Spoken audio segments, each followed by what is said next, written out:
G'day there guys, today's going to be a wee bit different. I'm off to pick up some chicks from the airport and do a mercy dash with some eggs down to my parents' place and also go and pick up some chick food from town.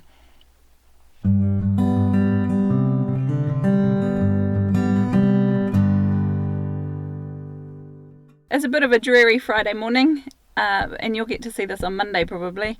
Good day for a drive though.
Well, I've got the chickies. There was a wee bit of a wait because the flight was delayed, but I got to meet a man who gets 1,000 chicks every 6 weeks, which is a bit mind-boggling for me.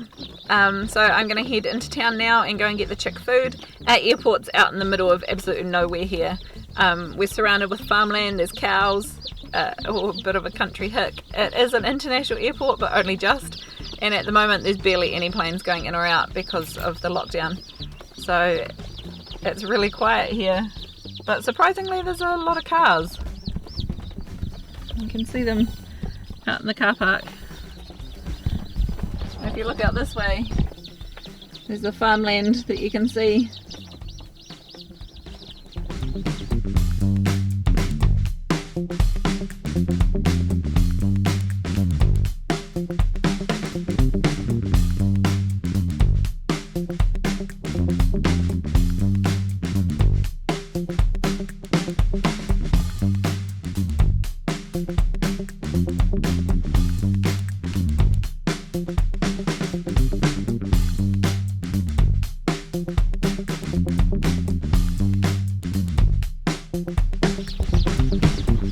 So I got the grain. Apparently, despite their website saying pull up and open your boot and we'll load it for you, they have decided that here I have to load it for myself, and those bags are heavy. So anyway, they're all in the back and we'll head back home. I've got to throw these eggs in my parents' letterbox on the way past, and we'll go and put these chicks in their new house.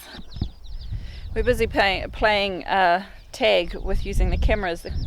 The kids are busy doing a nailed it lockdown edition with some of the other homeschoolers, and they're busy baking. They all have an hour, they have to make a cupcake and decorate it, and at 3 o'clock we're all getting together on a combined video call to reveal what they've done. So it's a great idea, but they're using the camera and I'm using the camera, so I've just set her up with my phone. Oh, and we'll take these chickies down in a really big box. We'll take these chicks down and set them up in their new house. Get them in under the heat plate so they can be nice and warm.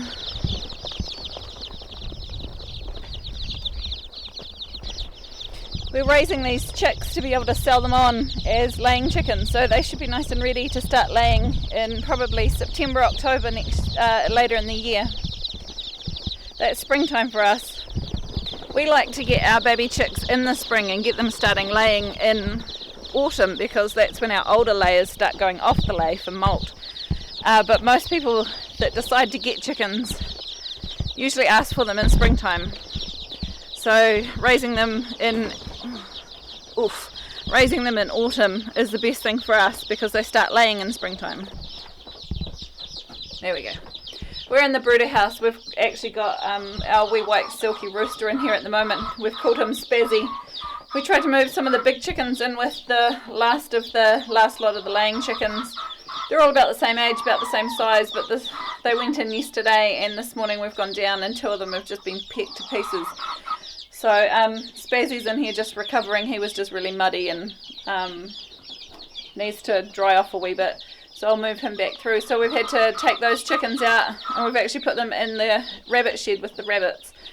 So I'll show you those shortly. Now usually in the brooder house we clean all the flooring out and put in all fresh wood shavings.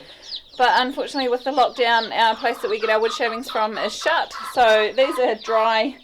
They have had chickens on them already, but unfortunately that's the best we can do with what we've got. I'll just show you our heat plates.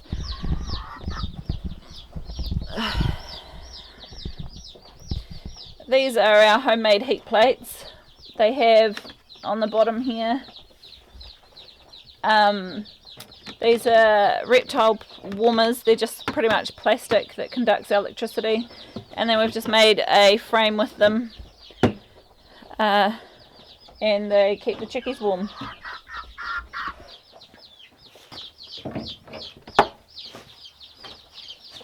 However, it only works if you plug the plug in.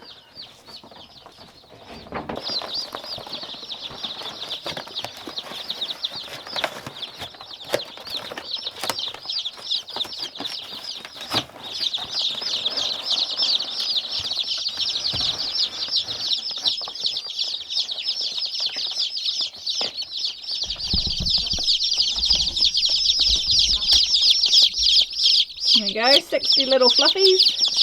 And we just show them how the waterer works.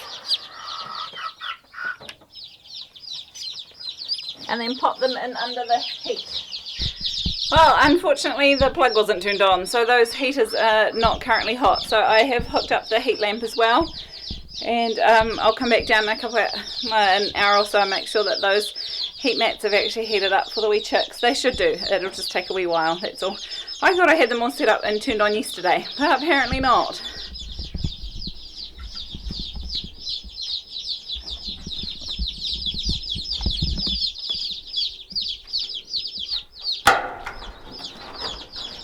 So anyway, we'll take Spazzy along to the rabbit house and I'll show you where we've put the other chickens.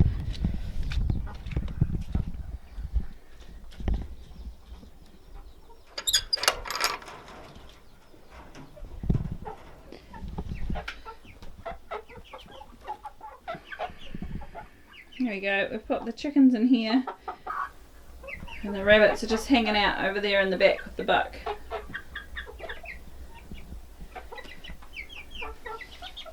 So we're going to have to build these guys a different hen house away from these crazy laying chickens. To be fair, I can't completely blame the laying chickens. I do wonder if we might have a couple of crazy roosters in there because they did something similar to a chick about a week ago. And it was just the young ones, it wasn't these laying chickens. So, well, who knows really, eh? I'm not entirely sure what, falling over. I'm not entirely sure what to do about chickens that decide to eat each other. Yeah, I don't know. I'll have to do some research on that one. But on the upside, look, we have golden queen peaches that are nearly ripe. Check that out. Sure, there's only 2 of them. There's a couple of green ones over the back as well. But officially we can't grow peaches here, so it's kind of exciting to see 2 that are ripe. Well, I think I'll call it a day. I need to go and help the kids with the rest of this nailed it thing. The dog thinks the camera's a stranger and deserves being barked at. If you've enjoyed this video, hit the like button. Maybe consider subscribing to our channel. We bring you videos twice a week on growing, preserving your own food and other homesteading bits and pieces. We'll see you in the next one.